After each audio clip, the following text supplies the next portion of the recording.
That's what matters. All right. So we are live here on Instagram and YouTube. And I'm going to click over here on, no, we're live on LinkedIn and YouTube. Let's see if it clicks over here. It'll take a minute on Instagram. But while we're waiting for that to pop up, we are live here on LinkedIn and YouTube. I got it right that time. So I want to go ahead and say hello to everybody who may have joined us via one of those platforms. Takes a little bit of a hiccup minute for it to kick over to Instagram before it clicks on, but I don't want those folks who may be joining us right now to have to wait for my wonderful conversation partner today, Nancy Boss. Now, Nancy, I want to tell you, my first mastermind in-person event, you stood up and said something about being where you knew you belonged, and that has stuck with me since that time. And so I'm going to touch on that a little bit more because I do want to give a chance for you to talk about what you do. And then we're going to dig into some really cool questions about the amazing adventure that you took. But why don't you go ahead and tell folks who you are, a little bit about what you do, and then we'll get to chatting. That is such a great memory. Thank you for sharing that story to start with. Yeah, my name is Nancy Boss. I live here in the United States, and I prefer to be a citizen of the world, but I have a whole lot of the world left to visit. I was a voice coach and a professional performer, singer, speaker. I'm still a speaker for about 25 years, worked with about 25,000 hours, of clients. And I learned that there is one thing that I could give the clients all the tools in the world that they needed. I could give myself all the tools in the world I needed. But if I didn't believe in myself, if you don't believe in you, then all bets are off when the spotlight's on you. And it turns out I got to do a lot of fear research then, and I overcame my own severe performance anxiety. Weirdly enough, I was given a TED Talk before I was ready. And so I had like 4 months to ramp up on becoming as much of a fear expert as I could for this TED Talk.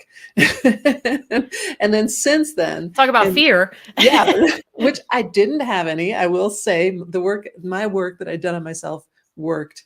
But the thing that I really got out of that is that this is the key to everything, which you know that too. And so now I call myself a fear researcher, and I've started a company and am part of this movement that you're part of too, where we're trying to help people live their best lives and be as awesome as they can with whatever it is that they need to tweak to find out who their higher self is. Oh, I got goosebumps. So many pieces in there that just really are a testament to the passion that you bring to what you do. Like, you can hear it in your voice. And, oh my gosh, for some reason, my mind doesn't want to work. And it's okay, because like, that's the beauty with the Go Live, right? Like, just let it happen. I'm not sure what's going on, but I'm on a little bit of a stutter start. So, your mission and your vision and the way that you connect it all together, right? Because it's about voices in singing, but it's also about voices in identity. It's about voices in message. And then the way that ties in with fear, because clearly we all know there's some association with getting up on stage and speaking, as you were talking about, but also all the world's the stage, right? And the voice that we bring and the fear and hesitance that we may have to speak truthfully and honestly and be genuine with who we are. Some of that's insecurity, and some of that's due to perceptions that we have about the outside world. I love singing for so many reasons. But I don't want to focus too much on that, because your mission is so much bigger than that. But I will say that even like in my own journey, when you start to discover that whether or not you are, top most professional sounding voice in the world, or it's just something that you enjoy, but that you can find enjoyment in singing. And I think that really flows through what you do, is finding that enjoyment and being able to embrace the moment. Can you talk about the adventure? I mean, I was following you all over the place. I don't know how many months that you did it, and you were doing all these lives, and I would like go on social media in the morning and be like, where is she today? What is she going to say? And it was exactly, where in the world is Nancy? But not just where you were location wise, but you would bring these messages about what you were doing at that moment and how it connected with the location that you're at.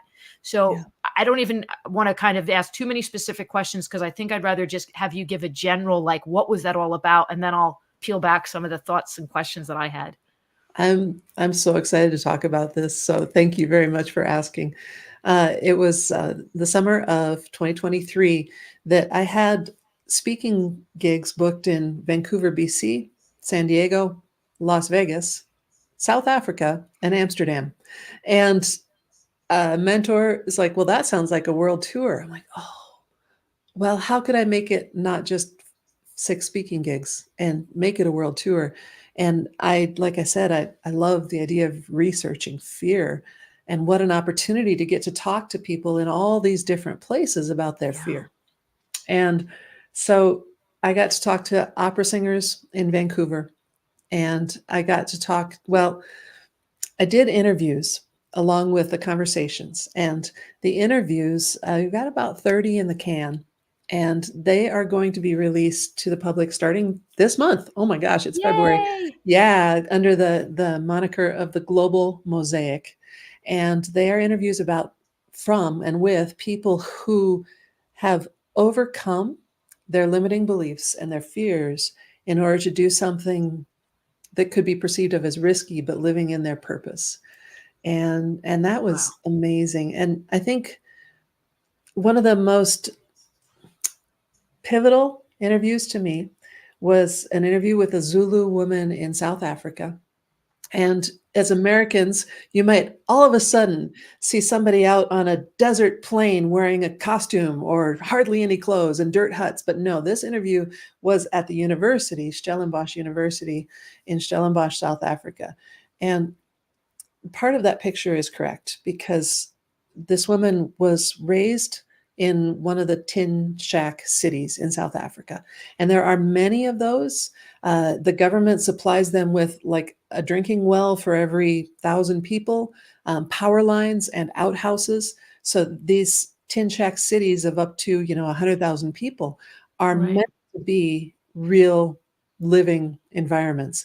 And public transit buses come there every day, and the people get on those buses, they go into the city where the money is, work in the hotels or in hospitality or labor, and then they go back to their city. Well, she was raised in the biggest one of these, Limpopo, and she did not leave Limpopo because it wasn't close to any other big city. And so it's a self-contained city. And she had no idea that there were things like libraries and music schools and dance studios in the rest of the world, that there were people helping other people have creative outlets. It was just a survival type of setup. And she, in prayer, she's a very spiritual Christian, right-wing Christian. And in prayer, she heard the message that she needed to sing. And when she got that message, she's like, my son is starving. I'm living with my mother. It's COVID, and I'm supposed to sing. But there's a community choir, and she went to the choir, and she had a little bit of a solo, maybe her first or second time. I don't remember. I got to re-listen to the interview. And at that community choir was somebody from the university who heard her and said, I'd like you to apply for a scholarship. And then from that, she got a full ride scholarship at the university. And she's excited to graduate with her bachelor's in a couple of years. Everything in her life has been taken care of because of this. And then once she gets her bachelor's, her dream right now is to go back to Limpopo and create more social services and creative outlets for the people that live there. So, wow, right? Yeah. Yeah. And so what can we do if we overcome our fear? Look what this woman did. Look at what she's doing. And what's stopping us? And how can we get Yeah. past that? How can we get through it in order to do the awesome things that we're supposed to be doing? Well, and also how can we help other people through it? I mean, you said something really interesting there. She had no idea these other things were happening. Yeah. What piece of information can we share with somebody that allows them to know that those opportunities exist that we may take for granted? Like, it doesn't occur to me to think, oh, you don't know that there's libraries, or you said, I think, dance studios, right? Yeah. So the concept of fear, both as how can we overcome fear, but how can we help other people overcome fear and live their best versions of themselves by Yeah. giving them that information. And it was interesting to watch you tell the story and watch, your body language. You could tell that you had developed a relationship with the story and with the person. Mm. And I'm kind of curious. So because that's a pretty profound leap, right? To go from not knowing that all these things existed to being able to accomplish all of these dreams. Yeah. I wonder if, like, what would she say was maybe one of the key things? Like, you talked about overcoming fear. What was one of the key things that allowed her to overcome fear? I suspect faith given, you shared about her faith. But is there anything else that maybe made her go, okay, I can do this. This is possible? I haven't analyzed all the videos yet, but I think I can safely say that almost everybody that I interviewed, including her, needs to come to a point where they realize that there's a futility in the way that they're living, that it's not working. Mm, For me, with my performance anxiety, my severe stage fright, I realized that I had hit at 34.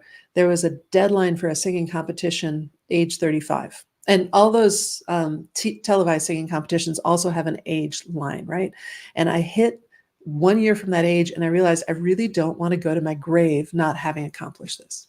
And so I had a come to Jesus moment. I got to do something about this. And for everybody I talked to, there was I got to do something about this. Now, sometimes mm, that's a welling up of excitement. But I'd say for most of us, I've never said it this way before, but there's like a hard shell that we have to crack open, that we have to be willing to punch at this hard shell and break it open, take risk, not knowing what's on the other side, but thinking that we just don't have a choice. And yeah. community is super important. And spirituality was in all but 2 of the interviews. Another Okay. man that I interviewed 7 times, a felon, convicted 7 times in jail. And when in his story has so far a very good ending, but I asked him, and most of them I ask, what do you think is responsible for this? And he said, well, me. Like, okay. But most everybody said some higher spirit. Yeah. Yeah. I I love that you brought up the word futility because I think, when you think about futility, you think to mind the like, trying to move forward on a treadmill type of concept, right? Like I'm doing this and I'm not going anywhere. So everybody in their mind has has an idea of something in their life where it felt futile, right? Where it felt Mhm, like, okay, I'm not moving forward. mhm. And in what you're talking about in futility, right? You use the phrase like, I can't, this can't be the life that I'm living anymore. This can't be the way that I'm moving forward. And I think like everybody has got a purpose, right? And so I always talk about the incredible miracle that everybody is. So everybody's got a gift. They're extremely unique and have a purposeful life. Yeah. And it's a matter of them recognizing that, like you said, breaking through the hard shell, recognizing that, giving that light off and understanding that it has value. And so when you're not living your best self, when you're living in that shell, you're not accomplishing your purpose. And that's a great word to use, a futility, because you're going to have that emptiness if you're not acknowledging the incredible being that you are, the incredible being that everybody else is, Mhm. and embracing that. Now, you having those conversations with people in and of itself, that's such a validation to that message, but to each of those people, that you listened to that story, that you cared, you'll be a part of their life forever now Cool. because of that conversation. Hadn't thought of That's that. I'm thinking now, Deb, like there was a long time when I didn't know what my purpose was. And I specifically remember one man saying to me when I was in my 30s, I'm so jealous of you that you have a purpose, a reason. I don't care what I do. And he ended up selling insurance. And holy cow, that to me, that's still an unanswered question. And I bet you have thoughts about that. So I want you to teach me about that. about us finding our purpose or Yeah, just in you just general? said everybody has a purpose, but when do you find it? Maybe you don't find it till later, or can you find it when you're younger? I mean, what do you I do? think you can. I think the biggest piece is and it's parallels what you said. It's the breaking through the shell, and the breaking through the shell is the moment that you understand. And interestingly, and I did not plan this, I'm releasing merch today. I decided to do a product line, and the thing is you matter, right? And that's the thing. So I hadn't planned it to connect with what we're talking about, but that's when you acknowledge that and you embrace that, you matter. You You matter. matter, I matter, everybody matters. And when you know that, there's no more holding back, because a lot of what keeps us from uncovering our purpose is thinking we just don't really have one. I'm not that important. I'm not that valuable. And as you noted, like somebody selling Mhm. insurance. I mean, I think we, by nature of our being and our discovery, are kind of looking at people around us and assessing where do we fit in. And as long as we're trying to compare ourselves to everybody else and not just recognize that we have our own innate value, we're going to keep holding ourselves back, because you can't do that. You can't do that. And you know what? You can't. You're right. Because I'm not Nancy. You're not Deb. All Yeah. I can do is be the best me. And once you do that, then the purpose starts to become clearer because you're in touch with the fact that you have value. And so when you know that you're passionate about something or that you've got a specific skill set, you're ready to live into that because it's not about achieving some goal that somebody else achieved. It's about doing the best version of it that you can do. And that's the beauty. When we can help recognize that in ourselves and in other people, it becomes to some degree limitless. Obviously, like I tell my kids, I'm not going to say today I'm going to become an Olympic skier and become an Olympic skier. I don't have that skill set. That's not a negative thing. It's because I do have a skill set. When I embrace that, then everything opens up. So I think that's really the big piece, is helping people know they matter, which is what you did by having conversations with people and asking them to share their stories. You were saying to them, you matter. You matter. And for me personally, most of my life, there's been somebody close to me, family, who told me I didn't matter. Maybe not directly, but definitely indirectly, and sometimes directly. It's been different people throughout my life, but unfortunately, I've almost always had that, and I don't have that anymore. There's nobody around me now telling me that, no, you can't, you shouldn't, you're not worthy. Who do you think you are? Why do you think you can do this? The doubt, like, oh, really? You think so? That kind of stuff just doesn't exist in my world anymore. And that's been for about 3 years that it hasn't existed in my world. And I moved to Albuquerque, New Mexico 2 years ago because I knew that there was a spiritual healing that needed to happen here for me. And one of the things that I wasn't familiar with before I moved here was the chakra system. And so now I realize that if you speak chakra, you know that the fifth chakra is blocked. And now you can talk about energy when you're talking about your voice being blocked. But on top of that, I fell into a supportive community here, or built, or was gifted. And I had a conversation with a former mentor recently, and for the first time in 3 years, I heard the, maybe you shouldn't, and boy, I wouldn't do that, from a mentor. And I realized, oh, that's what I used to be surrounded by. I used to be surrounded by people who wanted to limit me. Wow. Yeah. That can be part of it, is like you're talking about, believing in yourself, listening to yourself, knowing that you're worthy. And sometimes it's somebody right next to us that we have to push out of the way so that we can do what we're supposed to do. Yeah, and I think, and sometimes we can't remove ourselves from those situations, right? So I think about, so I grew up in a household, both my parents were alcoholics. They recovered later in my life. Yeah. And and I always feel it's important to note there was some really horrible, terrible things that happened, but there was also some really wonderful things that happened in my childhood. So it's not like it was all bad or all good, but there's definitely a message that you start to pick up on when you're in that type of situation, even if it's not directly said. And sometimes we can't, in like that specific example, remove ourselves.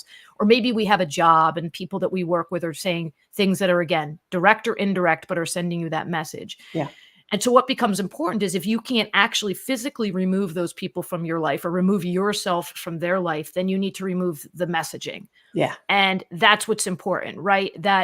And when we stop giving people the power, which is really hard. I mean, at the stage that I'm at in my life, and I can't speak for you, but I would imagine there's still moments where I allow something that somebody says to impact me in a way that they really don't have the power to do, right? That's not on them. Doing that. Yeah, that's not they their can right. say their right. They can say Yes. their words, but who's giving them permission? I'm giving them permission. I'm opening up the door and allowing myself to hear it in a way that's gonna.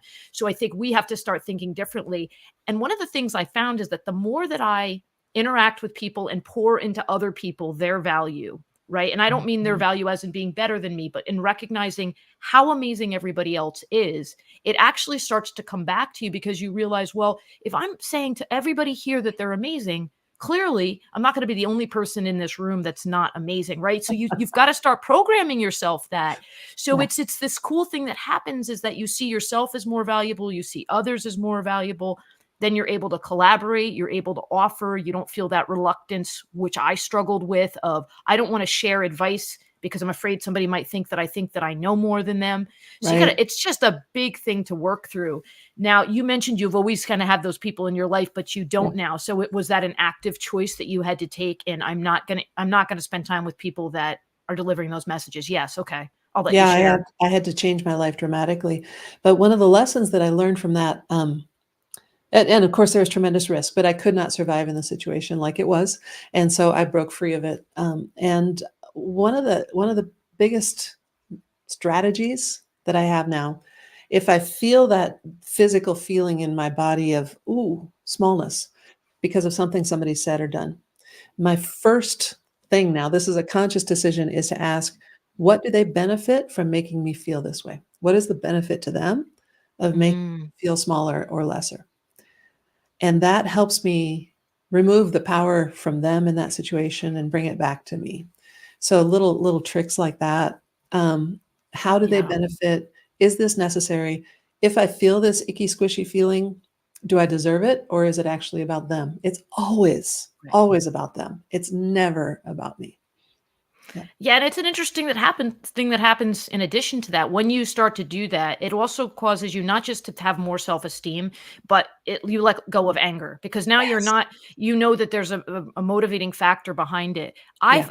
And I won't say this was always the case, but for a lot of my life, like I've just never really been a road rage person. I mean, I don't like it if somebody does something that almost hurts me, right? Yeah. I mean, but I don't, and I was with friends once and they were like, you don't ever get road rage, like people cutting you off, I people. don't And I was either. like, I'm always in my head, I think, like, I don't know where they're going right now. Right. Where is that person going? Where are they coming from? What just happened to Mhm. motivate that? And even if there's no real factor, maybe it's just they feel the need to drive fast. Something is motivating them to feel that way.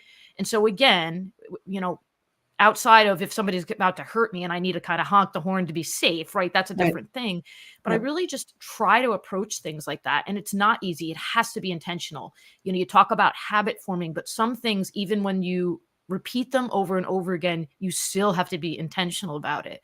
So Yeah. you're having a rough day, you're tired, you didn't have your cup of coffee, you got an extra assignment, something didn't go right. Your emotional reservoir, if we say, right, is kind of low, and so then Yeah. our ability to stop and pause isn't there. So I have to be intentional. Stop, think about the situation right now. Yep.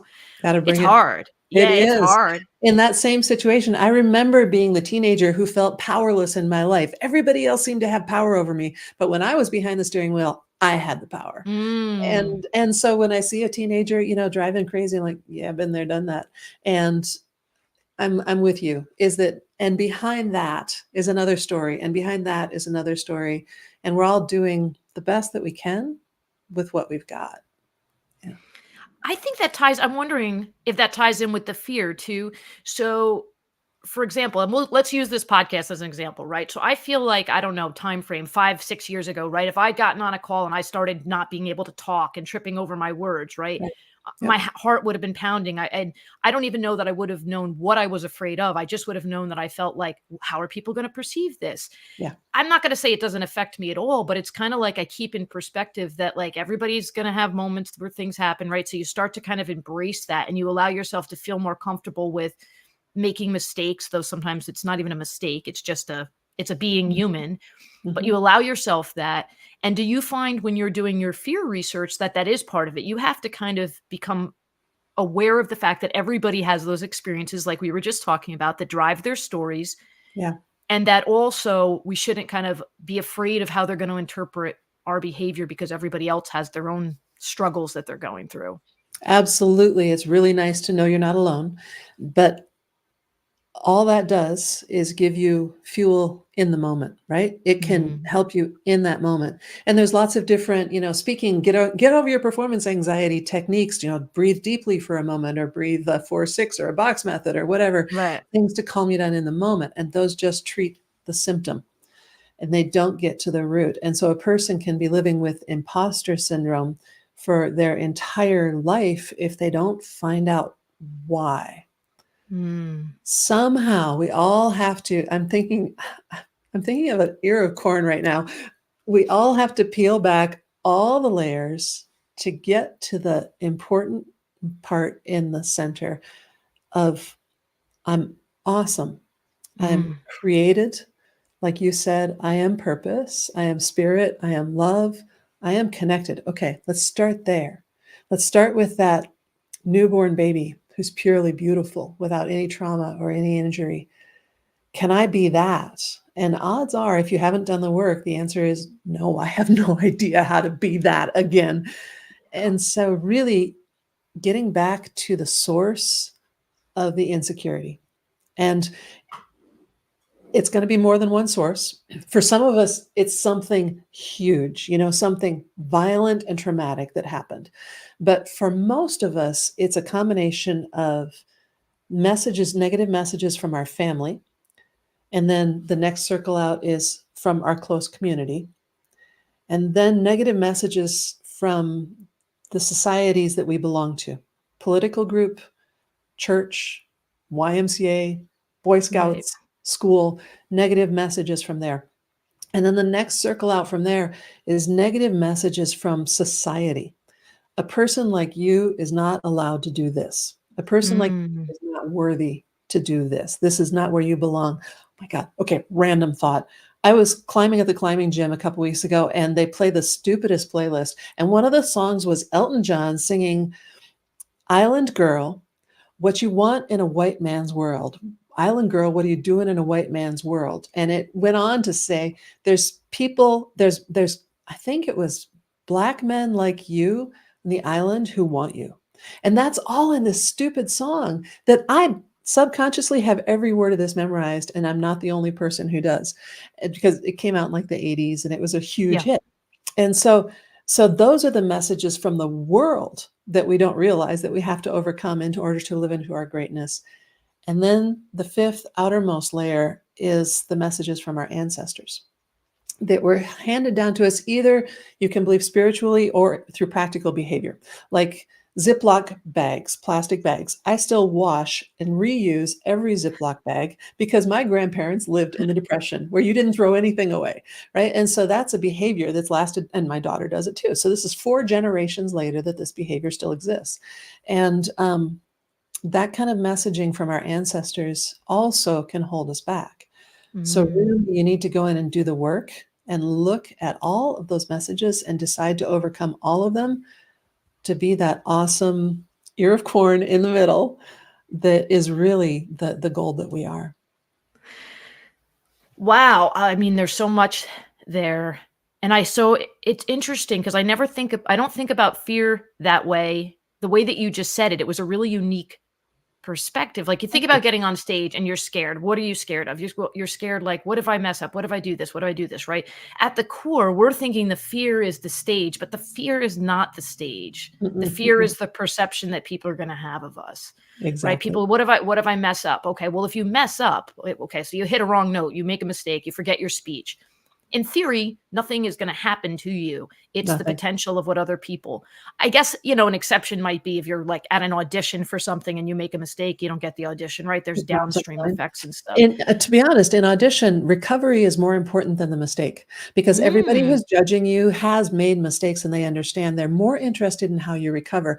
One of Ella Fitzgerald's most famous songs or recordings was when she made in Germany when she forgot the words to Mac the Knife. And so it's amazing to people how she made up new verses to Mac the Knife. And so her recovery inspires us. Yeah. Love her, by the way. She's one of my favorites. There's not a lot of music I would listen to over and over again, but man, when I put her on, I'm like, I got this. I just got this. So I feel like, because I took a jazz class in college because I was fascinated by the improvisation of it. Yes. Yeah, that type of music. It's about feeling your own rhythm, right? Sometimes it's very offbeat, and that's because not everybody's got the same rhythm. So I always found that music style fascinating and took a class. And so I remember hearing different stories. I may or may not have heard that one, but I didn't have it forward in my memory bank.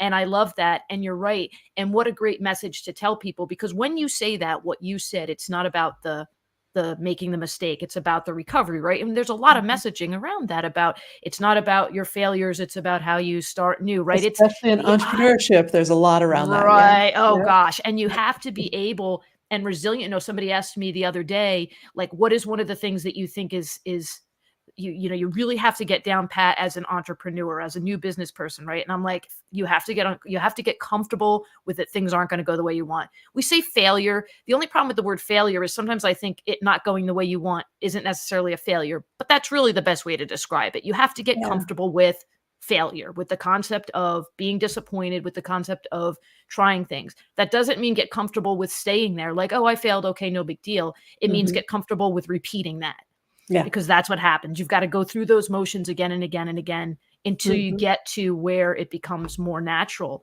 And Yeah. so when you think about that from a singing perspective, from a voice perspective, from an uncovering whatever passion you have perspective, from the being able to say, it sounds like you had to in a very profound way, I'm going to take the you don't matter out of my life. Yeah. That's not going to be part of my circle of comfort in what I'm doing. Yes. In order to do those things, we have to be willing to accept that it's going to be hard. There's going to be Mhm. hard times and there's going to be growing pains. But on the other side of it, there's a new beginning where you can um, live in your fullness. There is an abundance of amazing, supportive people who want to love each other out there, and you can find those people if you consciously and deliberately go looking for them. Yeah. Yeah, absolutely. We're at 30 minutes here, but I want to go back to that story that I told at the beginning, because I mean, we can keep going. I didn't have a I'm fine. time limit Nope, on it, but I'm good. um that was so I have been doing consulting for many, many, many years, and big level consulting and doing all these different things, right? So you, from the outside, somebody would have the perception of this person who's completely confident, comfortable, speaking in front of stages. I do that. But Yeah. there's an insecurity that lies underneath that has nothing to do with your knowledge and has nothing to do with how big an audience you can speak in front of. And when I went to that was my first mastermind in-person event. I had kind of in my mind an idea of what I wanted to see happen and how I needed to kind of be myself in order to move into this next different phases of transitions and things I wanted to do. And at some point, I wasn't feeling it. Like I wasn't feeling like I was doing that. And I was looking around and people are having conversations. It was probably a fragment of time, but when you're in those moments, it felt like I was this camera up above looking down and everybody was talking and I could hear bits and pieces of conversations. And I was thinking, okay, say something, do something, walk somewhere, right? But in that moment, all I could fixate on was like, you said you're going to do this. You're moving forward. You've got these different goals that you've got in mind. Like you've got to do something. And the more I ruminated on that I wasn't doing the story that I had told myself of this is what it's going to look like, the more I didn't move. I just had to walk over and just talk and like forget goals, forget everything else, Yeah. just be present, which I usually can do a really good job at. But in that moment, for some reason, whatever was going on in my head, I was like, and that's why it's particularly powerful that when you said that statement at the end, I was like, yeah, it's we get into these rooms where we put ourselves intentionally because we want to be surrounded by people who are going to help us to level up in whatever way, emotionally, spiritually, financially. And then we want to make sure that we're activating whatever's inside of us that we feel that this room full of people or this situation is going to activate. And when it doesn't, we start to kind of, beat ourselves up a little bit. It's just so important. And that's the entrepreneur thing, to be like, okay, one step, right? Like just one step. And that really ended up being very meaningful to me and has something that I've always recalled as you saying that this is where I belong. This is my people. And I'm like, and we really should be able to walk into any room and say that, because ultimately we are all each other's people. Yeah. But there are some that aren't going to say the message that is best for us. And we do need to, but ultimately, we're so connected and we have so much to offer one another. Beautifully said. Absolutely. Yeah. So what are your next? So here we are, right? And you've just done you wrapped up the adventure, right? Or you're Well, it's a world tour, and I've only been to like 8 different countries, so I have oh, a you're lot still of world going. left to Okay. see. Yes, All but right. it So takes funding. So tell us about where you're going next, and then I want to make sure we get contact information and a little bit about like how people could connect with you, whether they want to, use your services or whether they just want to be part of the goodness that radiates off of you, which I'm all about, right? Be around people that make you feel like we felt. We were like, oh, well, it's 30 minutes. How did that happen? yeah, how did So, that happen? Totally, you and I could do this all day. So where I'm going next is actually staying here in New Mexico for a while, because New Mexico is this amazing state. It has only been part of the United States for like 100 years. It was part of Mexico before that. And so it really feels when you're here like you're in kind of its own unique Mexican American culture. And there also are a dozen Native American Indian tribes here who were never conquered. And so there is this entire culture of healthy tribes living in pueblos and the Navajo culture. And so kind of the Western world comes together in this state. And so I'll be Wow. doing interviews here and exploring the amazing stories. I met a man same age as me who English was his third language. He was born and raised in New Mexico, but his first language was his Pueblo language, his second was Spanish, and his English was third. And we had a hard time talking. And he was in his 50s. And I thought, wow, that's he's more American than I am in many Yeah. ways because that all is wrapped up in him. So at any rate, when I get speaking gigs anywhere in the world, then I go there and I take the Global Mosaic World Tour with me and I interview people. And so, yes, it is continuing to go on. And then on top of that, I've started these monthly meetup groups around, I call it the Empowerment Collective, where we're working together to find our power and to get through our fears. So the best way for people to keep track of me is to get on my email list. And the best way to get on my email list is to go to nancyboss.com, which is NANCYBOS.com, and get on the email list there. And then you'll be able to see where I am in the world. But otherwise, I'm in all the social media, Nancy E. Boss. Yeah, and I will give a shout out to your emails because having signed up for them and gotten them, they're like a little piece of joy. I don't know that I love them as much as I loved your seeing you in all these different places and watching you talk because I just enjoyed watching your little anecdotes and but I do enjoy your emails very much. But I would encourage people to, in addition to signing up for the email, follow you on social media because I think you've got those interesting tidbits of information and insights and people. And when did you say you're going to start releasing the interviews? This month. So I got to get on that. Yeah, there's a lot. It's a funny. A lot of us are doing things in this whole February, March. I decided. So I had this merch idea for a long time. I don't even know the amount of time, but I can't I wait to like see a it. I week cannot ago. wait. A Awesome. week ago, I was like, you know what? I'm gonna like merch rhymes with first. I'm gonna release it on February 1st. So it's I didn't polish everything up and get everything all planned and I'm like, you know what? I just want to get it out there. I just want people to, Get it if started. anybody, right. And if anybody gets it, if one person gets it and wears it and somebody sees them and gets the message that they matter and feels better about themselves, then it's a win, right? Like at the end of the day, if we can make one person in this world feel Mm, better, then we've won. that's So correct. That's we're correct. just Make gonna the keep world a doing better it. place. You got it. Right. That's That's it. right. So this was fantastic. We will, I don't have any limit on how many times people can come on here. I'm having them chats. I'm like, people are like, is it a series? Is it a podcast? I'm like, they're just chats. Chat. I don't have scheduled days or times right now because I just want to meet people in their schedules and just enjoy them. They do stay up live. It looks like Instagram never kicked on for some reason. It's Okay. still saying connecting. So if you're on Instagram and you saw it live, great. But it looks to me like that didn't happen. But it will stay up on YouTube. It will stay up on LinkedIn. And I'm sure that we'll be collaborating again because this conversation was fantastic and a great way to spend Thursday afternoonish. Thursday morning. Where are you? I was just gonna say, wait, that's what I was thinking. You're Thursday Rocky morning. Mountain time zone. Yeah. It's a great way. So, all right. Thank you very much for coming. Thank you to everybody else. You don't need to hop off yet. I'm just going to end the stream here. And it takes a quick little